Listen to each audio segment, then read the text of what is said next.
Slowly relax. Nithyananda Paramashivoham. Open your eyes and check on the weather. Go back to AccuWeather. Take a picture again outside how it is. See the difference in the temperature, in the precipitation, in the rainfall, in the actual prediction for the weather in the next few hours. You can check all of this. We're going to be manifesting many more rounds of this and various versions of this power of altering the weather, through which you can experientially understand that your ups and downs are completely under your control. Now, we are going to be entering into the next session. How powerfully Swamiji reveals the story of Ganga.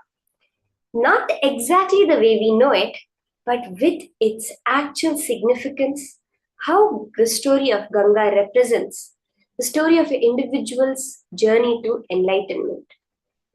And how, by experiencing that space of Ganga, we can experience the ultimate enlightenment. Let us now listen to these powerful cognitions on the life story of Ganga from Swamiji.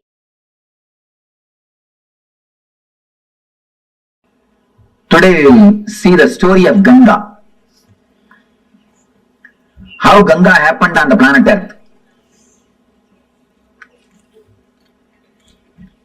Ganga is considered as a river which is there in the higher lokas.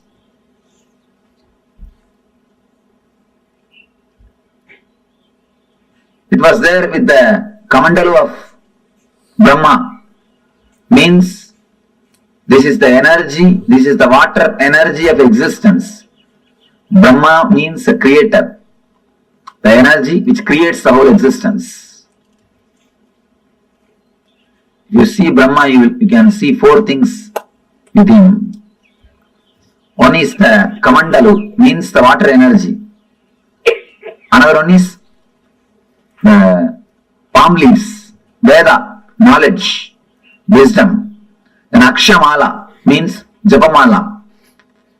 Akshamala represents the vibrations, sounds.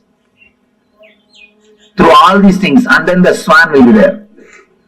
Hamsavagana. The swan, Hamsa represents continuous meditation. Hamsa means continuously meditating.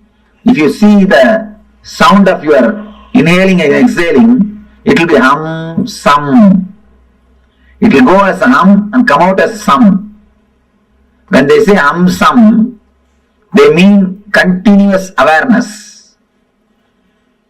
Creator has to be with continuous awareness. Only with awareness you can create. Creativity and awareness is directly connected. That is why Brahma is described with Akshamala, means vibrations. Pustaka means the knowledge, Vedas. And the Kamandalu, water energy. And Hamsam, awareness. Man who has reached the ultimate awareness, the Parama awareness, is Paramahamsa. Hamsam means awareness. Man who has reached the ultimate awareness is Paramahamsa. Ganga is the water energy of Brahma. She was there in his Kamandalu. I will describe the scene, how the Ganga happened on the planet Earth. First I will tell the story, then we will see the deeper meaning of that metaphysical story. There was a king called Bhagirath. For some reason, his forefathers have been cursed by some rishi and they all died. They have been burnt, reduced to ashes. All their ghosts are living there, struggling, suffering. They are not liberated. So they beg Bhagirath to help him some way. Bhagirath decides, I have to do something and liberate. He starts meditating, doing penance, doing tapasya towards Brahma. Brahma appears and gives darshan. And he says, yes, I can send the Ganga to the planet Earth, no problem. But be very clear, can planet Earth hold the Ganga's speed? Can planet Earth sustain the force of Ganga? First, do something for that. Arrange for it. Then I will send the Ganga. Then again he starts doing penance, doing tapasya. After the tapasya, Shiva appears. Shiva asks, what do you want? Then Bhagirath says, now Brahma accepts to send the Ganga to planet Earth. But he says the whole planet Earth will be washed away. Planet Earth cannot withstand the speed of Ganga. Please do something. You have to protect us. You have to take care of us. Shiva says, all right, I will take care. Don't worry. Tell Brahma to send Ganga. I will take care. He gives the assurance. Then again he meditates towards the Brahma. Now Brahma appears and says, I am ready to send, but Devatas are not ready to depart with Ganga. Devatas wants Ganga to be there. Bhagirath asks, what for Devatas wants Ganga to be there? No, they have to take bath in Ganga every day. It is their life source. Ganga is not simple water, it is an energy. By bathing in that only, every day they rejuvenate their body and mind. And anybody takes bath in Ganga every day, naturally their body and mind will be rejuvenated. That is why in this hilly area, no medical facilities, practically nothing. But see how many millions of people are living happily. Happily, they are living. Ganga is the mother who is protecting everybody. So the Brahma says they have to take bath every day. Then Bhagirath says, all right, I will arrange all the facilities for Devatas to stay in the planet Earth.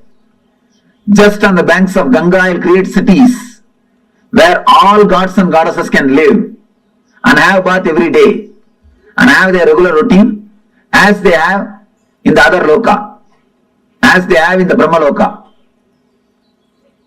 Brahma says, if that is the case, then I agree. Go ahead and do it. Then he comes and does tapasya towards Himachala, the Hima hills, Hema Parvata. The Himaraj, who is the father-in-law of Shiva, he does tapasya towards the Himaraja. Himaraja appears and asks, what do you want? I want you to be the host for Mother Ganga. I want you to be the host for Mother Ganga. And you are the person in whom I can create a city for all the Devatas. And only from you, the Ganga can flow. You are the only person who can be base for Ganga. Then she goes and tells Himaraja, host her. Himaraja accepts that Himaraja will host her. Then Bhagirath starts building the whole city throughout the route in which Ganga is supposed to travel.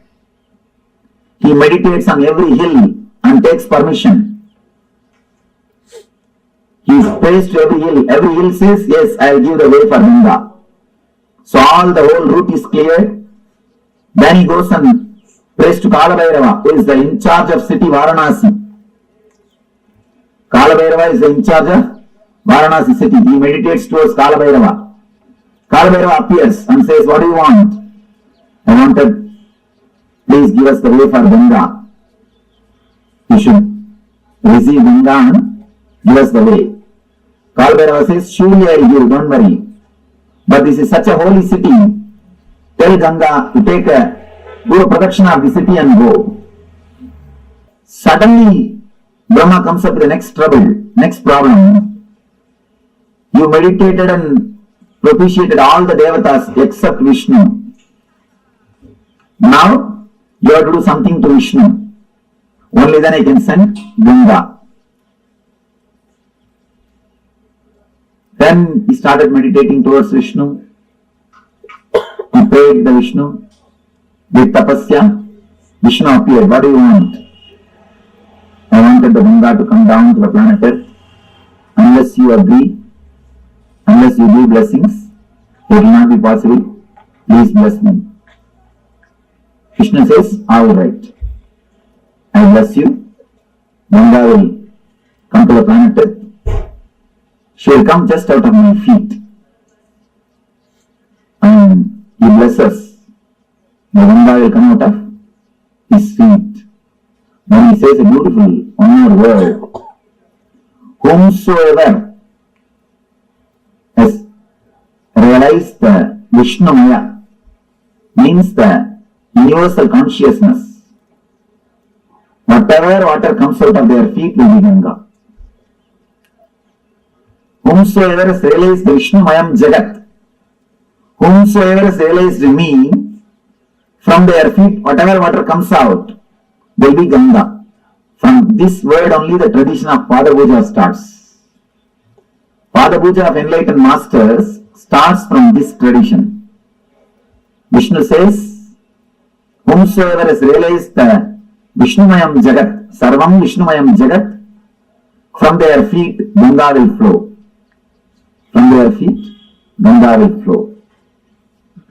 Then, now he again meditates towards Brahma. Brahma appears with all his glory and compassion, blesses the Bhagavata. Then he prays to Ganga Ma.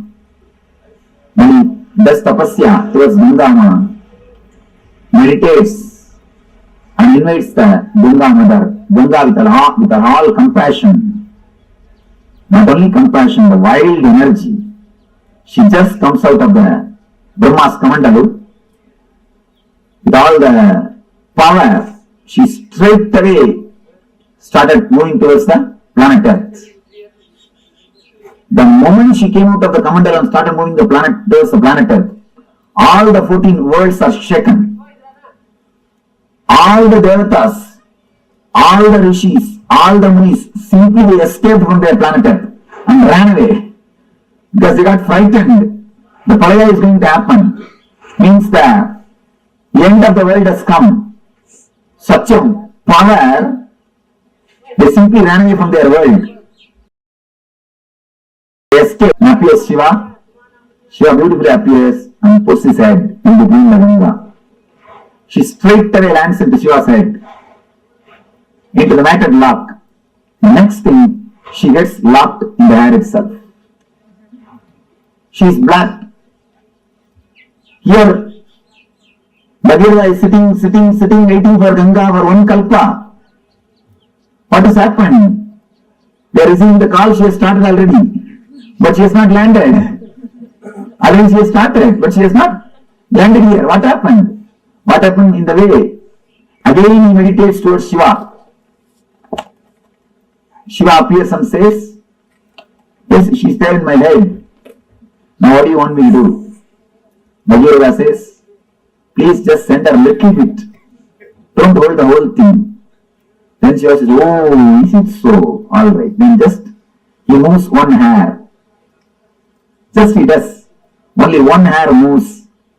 And from the one hair gap, just Ganga comes out and lands on the Himalayas and comes. That is the river which is flowing throughout this planet Earth. And that is the source. That is the Ganga. By flow, she understands. The story says ocean itself is son of Ganga. Varuna Raj is son of Ganga Mata. Water is supplied to the ocean by Ganga. That is the story. Originally there was no ocean. There was no water on the planet Earth. It is through Ganga first water came to the planet Earth. And because of Ganga flowing continuously, all the oceans are created. It is from Ganga, original water source started. Then she goes and merges into the Samudra Raj, the son of Ganga Mata.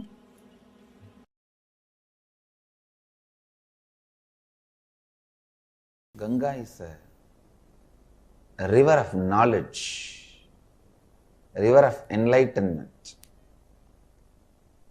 There are some slokas which says just by drinking the Ganga water you can get enlightened. With all my integrity and authenticity, I can vouch with my integrity and authenticity. Just by living around Ganga and drinking the Ganga water every day, even remembering the Ganga's sacredness, one can become enlightened. Because it's such a powerful technique, powerful method, powerful process.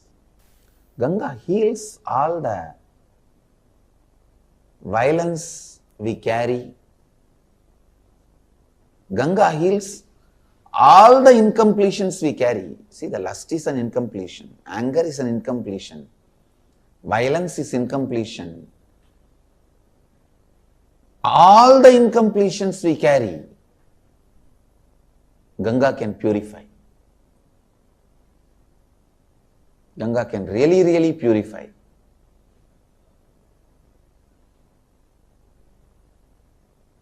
I used to sit in the banks of Ganga, just seeing. I have realized the oneness with Ganga. How the things float on the waters of Ganga does not pollute Ganga. Same way I have seen the thoughts and incompletions floating in my inner space does not make my inner space polluted. It does not touch my inner space. When you understand your incompletions are not powerful enough to make your inner space incomplete, you become eternally complete. I can say that experience I received from Ganga, on the banks of Ganga. It heals, and brings love. I tell you, Ganga can complete any lower occurrence you have. I can give this as an authentic spiritual practice. Actually, just for this, I wanted to create a ashram in the banks of Ganga. Anybody in the planet Earth has some incompletions that they are not able to complete. Strong incompletions. Just come and spend time in the banks of Ganga, drinking Ganga water, eating the food cooked in Ganga water. Whenever you find time, morning and evening, sit in the lap of Ganga, sleep in the breeze of Ganga. I tell you, with all my integrity and authenticity, Ganga will complete you. Because even the people who are dead, their incompletions, curses given to them, their incompletions, she has completed. And you are alive. She can enter into your muscle memory, bioenergy, and complete you. Do pranayama in the banks of Ganga. That Ganga prana will go inside. Eat the food cooked in the Ganga water. Drink Ganga water. Live in the banks of Ganga. Sit in the banks of Ganga and meditate.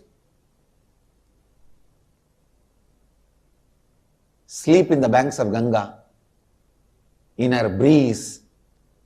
Enjoy the weather in the banks of Ganga. I tell you, she can complete you. That is why many sadhus who live here, even if they don't do any spiritual practice, they will be liberated. They will become a Jivan Muktas. Just because of Ganga's power to complete. She is here to complete. The tradition says sadhana done in the Ganga's bank brings thousands of times more result.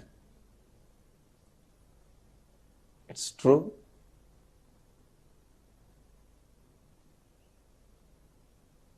Ganga Mata is such powerful energy, such beautiful energy, such great energy. The largest worshipped deity is Ganga. She is the Kalpataru for planet Earth. Whatever whoever wants, she goes on showering. She is like a mother. Physically also she gives what do you want, and spiritually also she showers what do you want. She is the Kalpataru. Come on, meditate on Mother Ganga. Let Mother Ganga be a Kalpataru.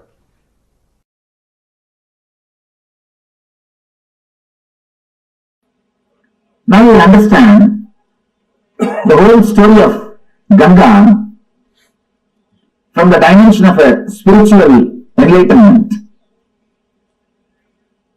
Actually, the whole story is metaphysical expression of Bhagirada's enlightenment. The whole story is the metaphysical expression of Bhagirada's enlightenment. First thing, Bhagirada is tortured by the past samskaras, engrams. That is the elders who are not liberated, who are still there hanging around him. He is continuously tortured by the past samskaras, engrams. So he does tapasya towards the creator of the whole universe. Continuously meditates. He wants the knowledge, the energy to be flooded on him so that all the engrams will be washed away. All the engrams will be destroyed. And one more important thing, when Ganga came, she washed all the ashes of Bhagirada's forefathers and liberated all of them and gave ultimate enlightenment to Bhagirada, and she is here, liberating people. So he is meditating towards the Creator, the divine energy, so that the energy can be flooded on him. The Shakti can happen to him. All the engrams will be washed away. He will be liberated, enlightened. The first darshan of Creator is what I call first experience, Satori. Understand, why do you think Brahma is described with 4 heads? Don't think 4 heads are there. He can see complete 360 degree. The first experience is what is described as Brahma. A man who gets the experience of seeing complete 360 degree is what we call Brahman. He has achieved Brahma. He has achieved the Brahman consciousness. Whosoever gets the experience of seeing this side 360 degree and this side 360 degree, achieves the Brahman consciousness. Bhagirava achieves Satori, first experience, glimpse. Then the Brahma says, enlightenment can happen to you, but be very clear, will your body stand? Prepare your body and mind. Will it be able to stand, sustain? Prepare it. Then it will happen forever. Prepare yourself. Create the maturity so that the energy can be with you forever. Then Bhagirava starts his tapas. Bhagirava starts his tapas. All the energy centers is awakening and preparing all the energy centers to receive the energy and to sustain it, to radiate it. If you don't prepare the planet Earth and call the Ganga, it will not be blessing, it will be a curse. It will destroy the planet Earth and the other worlds. So unless you prepare your whole body mind, enlightenment cannot happen. You need complete preparation. Satori can happen. You need complete preparation. Now he meditates towards the Guru who will guide, who will hold the energy and give you how much you wanted. He is the Shiva. He meditates on the Guru, Shiva, and asks, Master, when I have the experience, see my maturity and take care of me. Let me grow with maturity and energy. Just take care. How much I mature, that much supply the energy. Please let you be the safety valve. Let you be the dam. Then appears Guru. Says, I'll take care. Don't worry. Then, once everything is ready, he has to prepare the base for the energy to land. Is Anandaganda Chakra. Anandaganda is the base on which directly the Ganga can land. Ganga can descend. So he creates all the 7 cities, 7 chakras. He clears the roots, opens all the chakras, makes himself mature. So that when energy descends on him, when enlightenment happens on him, it can stay on him and help the whole world. It will be a blessing for him and to the whole world. He continues to do tapasya. He propitiates all the devatas, means the devatas who are residing in every chakra. Then comes Kalabhairava, in charge of Varanasi Swadhisthana chakra. And he asks, please give me the way for Ganga. Kalabhairava says, surely I will give, but tell her she should go round. She should be around me. She should be in me. That is why Swadhisthana, energy is installed in Swadhisthana. Energy is installed in Swadhisthana. It is Swadhisthana where the self is established. Himalayas is Anandaganda. Varanasi is Swadhisthana, where the energy is installed, where the whole energy takes a turn, where whole energy takes U-turn. He propitiates all the devatas, prepares the whole thing, then intensely starts meditating, calls the Ganga. So Brahma blesses, Vishnu blesses, Ganga has come out of the Kamandalu, straight away she is landing, but still enlightenment has not happened. Ganga has lived there, but she has not landed here. Whatever can be done, all the tapas is done. Everything is done. Whatever meditations can be done, whatever tapas can be done, whatever study can be done, everything is done. Enough. Now Ganga is not happening. He just relaxes, dropping all the efforts. Enough now, nothing can be done. What to do? Nothing can be done. So when he relaxes, surrenders at the feet of Guru, the Lord Shiva, out of his grace and compassion, he moves one hair. Then lands Ganga Anandagandha chakra to flood the whole world with the spiritual energy and runs to all over the world, not only to Gangasagar, till LA. And moves all over the world and blessing the whole world, giving the Yugasura and Parasura. Not only washing the entrance of Bhagirata, blessing the whole planet Earth, whole universe by radiating the divine energy, by radiating the spiritual energy, by radiating Ananda Shakti. Ananda Shakti, the Ananda Shakti, which is liberated Bhagirata, which is liberated the whole humanity, which is liberating millions of seekers.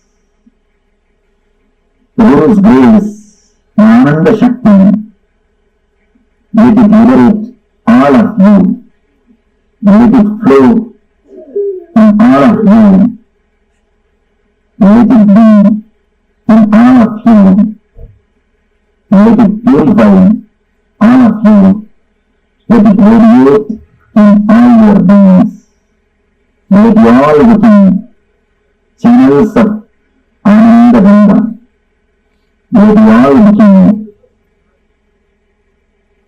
Ananda Shakti.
Yes. Did you all listen to the story of Ganga? How Devi Ganga descended to planet Earth? This story in itself is one of the most beautiful stories because, see, Swamiji explains, it's a metaphor of enlightenment itself. Because what journey of Ganga represents is the journey of an individual soul's enlightenment.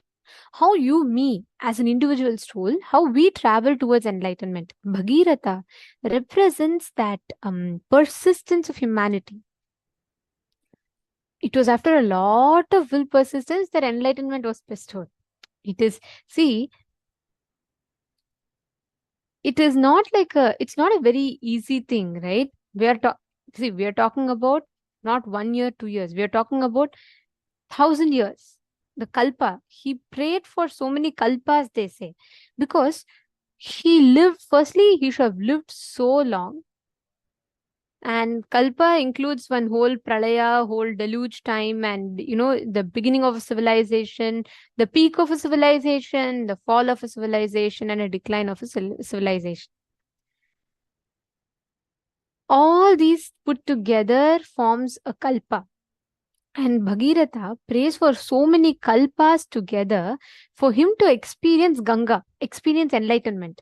This story is one of the most beautiful stories which represents the journey of enlightenment of every human being. How a human being is born and how he matures towards enlightenment and how he manifests that experience. Now, every one of you that are here, Ganga represents that will persistence. To experience Ganga, you need to have that tremendous will persistence. She manifests as a result of that will persistence, bestowing us with all the boons and all the blessings. You're understanding? Okay, now let us all do a very quick exercise to understand, to experientially manifest the same space that Devi Ganga represents. When you start doing the same thing with realizing that your incompletions are not powerful enough to make your inner space incomplete. Ganga represents that ever-flowing completion, Jnana Ganga. Ganga represents that ever-flowing completion. If you decide, nothing can shake you, break you, or make you fall from outside. Because everything that you see as an external reality, all the things that you see outside, whatever reality it is not powerful enough to influence your inner space. Like I was saying in the beginning of the program today, Swamiji tells this very beautiful line. Ganga has to cut through Himalayas, and Himalayas is one of the strongest and it's one of the tallest and mountain range. For her to break through the Himalayas and come, it is not by power. She's not having like so much of force when she comes. It is her persistence that makes her break the Himalayas. She continuously flows and doesn't give up. She keeps flowing. That is the representation of will persistence. Ganga is a river of knowledge. She is the river of enlightenment. There are a lot of beautiful stories, Puranas and shlokas in Hinduism, which tells just by drinking Ganga water, you can get enlightened. That is why she is known as, she is given the status of a goddess, Devi Ganga. And Ganga, Swamiji tells, is the embodiment of completion. She completes you because even the people who are dead, their incompletions, lower occurrences, their incompletions, she has completed. And you are alive. She can complete you even more.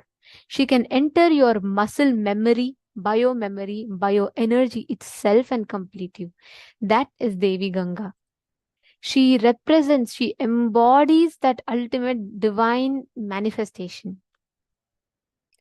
Actually, Swamiji, right? There's a very beautiful happening from Swamiji's life. I'll share this to you all.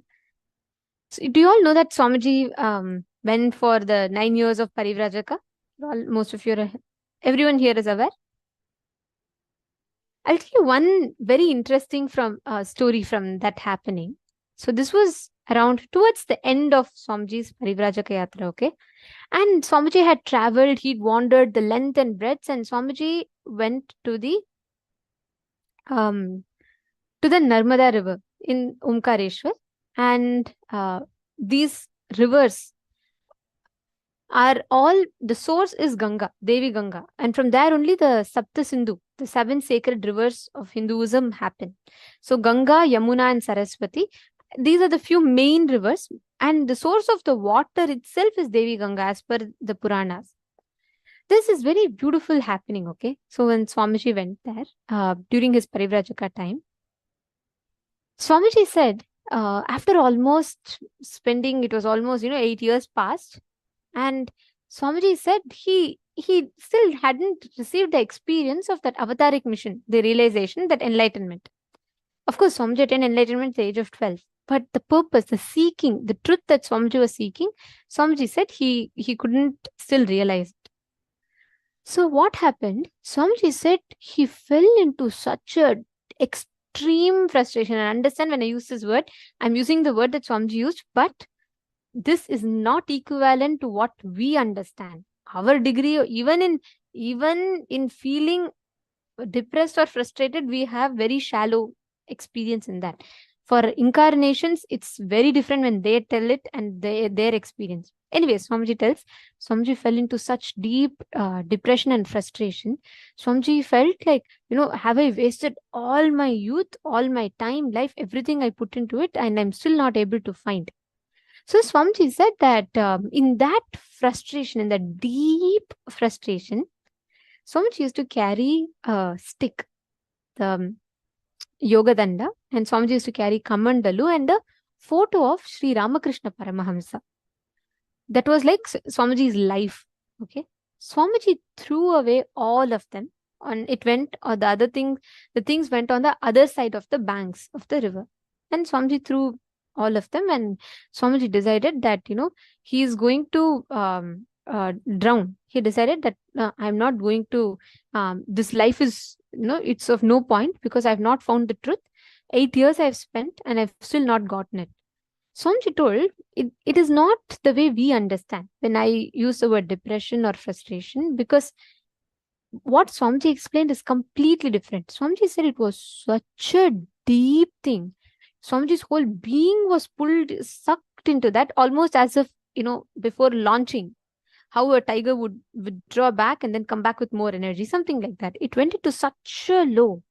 Swamiji decided he decided that, there's nothing else left. He started walking into the river Swamiji wanted to just drown into the river.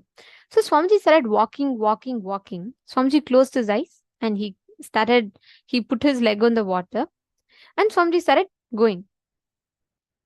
At the end of it, when Swamiji is walking, and Swamiji says, he is not even feeling like he's drowning. He's walking.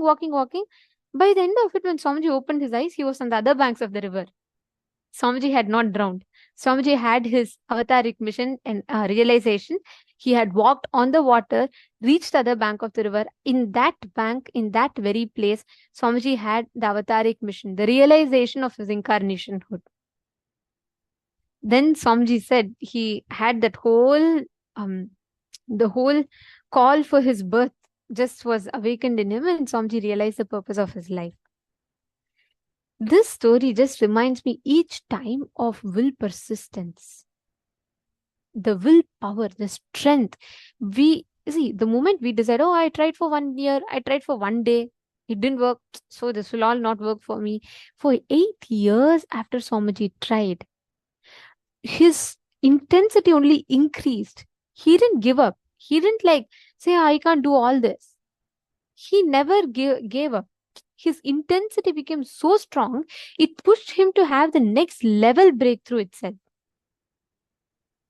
That is the power of persistence. That is the power of what Swamiji represents, that space of incarnation. Just that way. If you just sit and if you decide, I will manifest this same space in me. Ganga will open up inside you. Just sit, meditate on this truth. Meditate on the truth, what Devi Ganga represents. Meditate on what Ganga,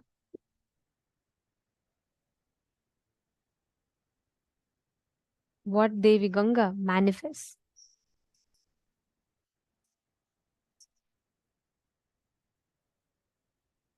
Sit straight. We are now going to be playing some oneness capsules where Swamiji himself is sitting in the banks of Ganga.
you are meditating, I'm just going to be playing some oneness capsule for you all where Swamiji is sitting and enjoying Ganga. Just watch, just see and enjoy that space. How Swamiji sits and enjoys that whole beauty of Mother Ganga. Just sit and connect to it, connect to Swamiji. You will instantly experience Ganga opening up in your inner space.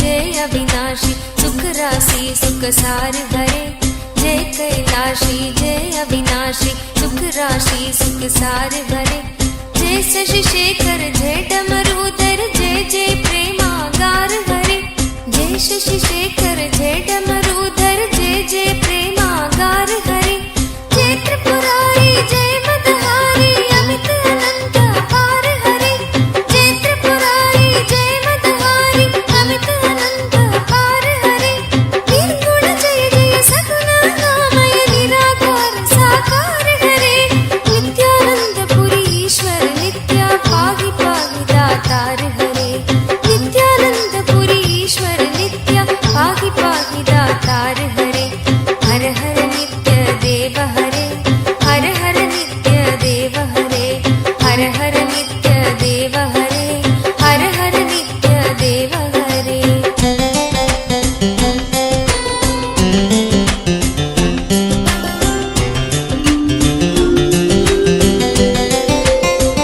नित्य रामेश्वर नित्य नागेश्वर वैद्यनाथ केदार हरे नित्य रामेश्वर नित्य नागेश्वर वैद्यनाथ केदार हरे मल्लिकार्जुन सोमनाथ नित्य महाकाल ओंकार हरे मल्लिकार्जुन सोमनाथ नित्य महाकाल ओंकार हरे त्रयंबकेश्वर नित्य गुष्मेश्वर भीमेश्वर जगतार हरे त्रयंबकेश्वर नित्य घुष्मेश्वर भीमेश्वर जगतार हरे काशीपति श्री विश्वनाथ जय मंगलमय अघहार हरे काशीपति श्री विश्वनाथ जय मंगलमय अघहार हरे नीलकंठ जय भूतनाथ नित्य मृत्युंजय अविकार हरे नित्यानंद पुरी ईश्वर नित्य पाहि पाहि दातार हरे नित्यानंद पुरी ईश्वर नित्य पाहि पाहि दातार हरे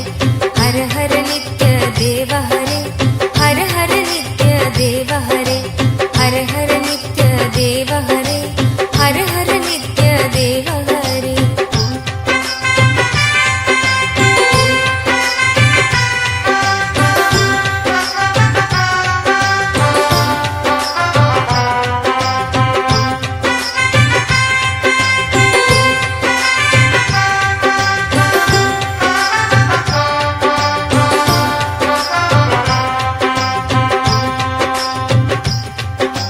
नित्य महेश जय नित्य भवेश जय आदिदेव नित्यानंद विभो नित्य महेश जय नित्य भवेश जय आदिदेव नित्यानंद विभो किस मुख से है गुणतीत प्रभु तव अपार गुण वर्णन हो किस मुख से है गुणतीत प्रभु तव अपार गुण वर्णन हो नित्य भव कारक तारक हारक पातक दारक नित्य शंभो नित्य भव कारक तारक हारक पातक दारक नित्य शंभो दीन दुख हर सर्व सुखावर प्रेम सुधाधर दया करो दीन दुख हर सर्व सुखावर प्रेम सुधाधर दया करो पार लगा दो भव सागर से बनकर करुणाधार हरे नित्यानंद पुरी ईश्वर नित्य पाहि पाहि दातार हरे नित्यानंद पुरी ईश्वर नित्य पाहि पाहि अवतार हरे, हर हर नित्य देव हरे, हर हर नित्य देव हरे, हर हर नित्य देव हरे, हर हर नित्य देव हरे। जय मन भावन जय अति पावन शोक नशावन नित्य शंभो, जय मन भावन जय अति पावन शोक नशावन नित्य शंभो। विपद विदारण अदम उबारण सत्य सनातन नित्य शंभो, विपद विदारण अधम उबारण सत्य सनातन नित्य शंभो। सहज वचन कर जलज नयन वर धवल वरण तन नित्य शंभो, सहज वचन हर जलज नयन वर धवल वरण तन नित्य शंभो।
हर हर गंगे हर हर गंगे, हर हर गंगे हर हर गंगे, हर हर गंगे गंगा आयाम। हे नटराजा हे नित्यानंदा हर हर हर हर गंगे, हे नटराजा हे नित्यानंदा हर हर हर हर गंगे, हे नटराजा हे नित्यानंदा हर हर हर हर गंगे, हे नटराजा हे नित्यानंदा हर हर हर हर गंगे, हर हर गंगे हर हर गंगे, हर हर गंगे हर हर गंगे, हर हर गंगे हर हर गंगे, हर हर गंगे हर हर गंगे। हे नटराजा हे नित्यानंदा हर हर हर हर गंगे, हे नटराजा हे नित्यानंदा हर हर हर हर गंगे, हे नटराजा हे नित्यानंदा हर हर हर हर गंगे, हे नटराजा हे नित्यानंदा हर हर हर हर गंगे, हर हर गंगे हर हर गंगे, हर हर गंगे हर हर गंगे। नित्यपुरीश्वरा जय गंगाधरा, नित्यपुरीश्वरा जय गंगाधरा, नित्यपुरीश्वरा जय गंगाधरा, नित्यपुरीश्वरा जय गंगाधरा। हर हर हर हर गंगे, हर हर हर हर गंगे, हर हर हर हर गंगे, हर हर हर हर गंगे। शंकरा शिव शंकरा शिव शंकर शंकर नित्या, शंकरा शिव शंकरा शिव शंकर शंकर नित्या, शंकरा शिव शंकरा शिव शंकर शंकर नित्या, शंकरा शिव शंकरा शिव शंकर शंकर नित्या, शंकरा शिव शंकरा शिव शंकर शंकर नित्या, शंकरा शिव शंकरा शङ्करा शिव शङ्करा शिव शङ्कर शङ्कर नित्या शङ्करा शिव शङ्करा शिव शङ्कर शङ्कर नित्या हर हर गङ्गे हर हर गङ्गे हर हर गङ्गे हर हर गङ्गे हर हर गङ्गे हर हर गङ्गे हर हर गङ्गे हर हर गङ्गे हे नटराजा हे नित्यानंदा हर हर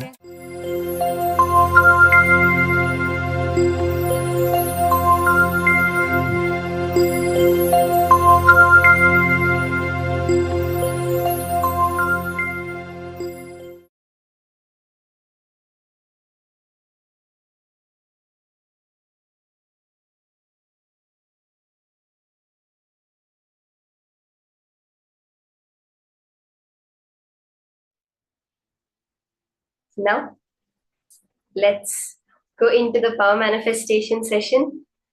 In that space, you can see now when Swamiji just relates with Ganga.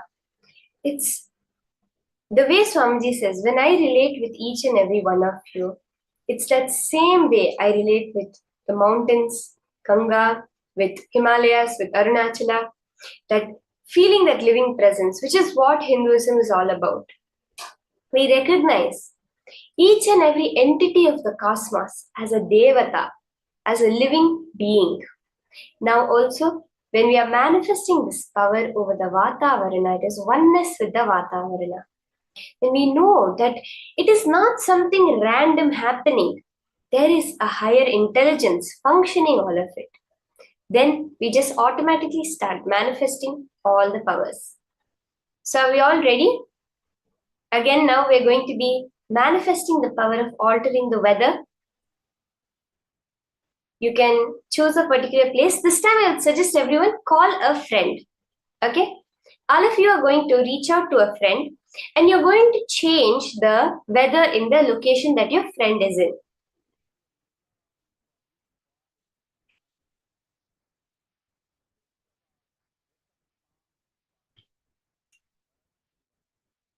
So my Kareen, the first video was in Haridwar and the next one was in Varanasi actually. So now let's get ready to start the power manifestation. You can call up a friend if you can. Get the screenshot of the AccuWeather prediction of the weather in that particular place.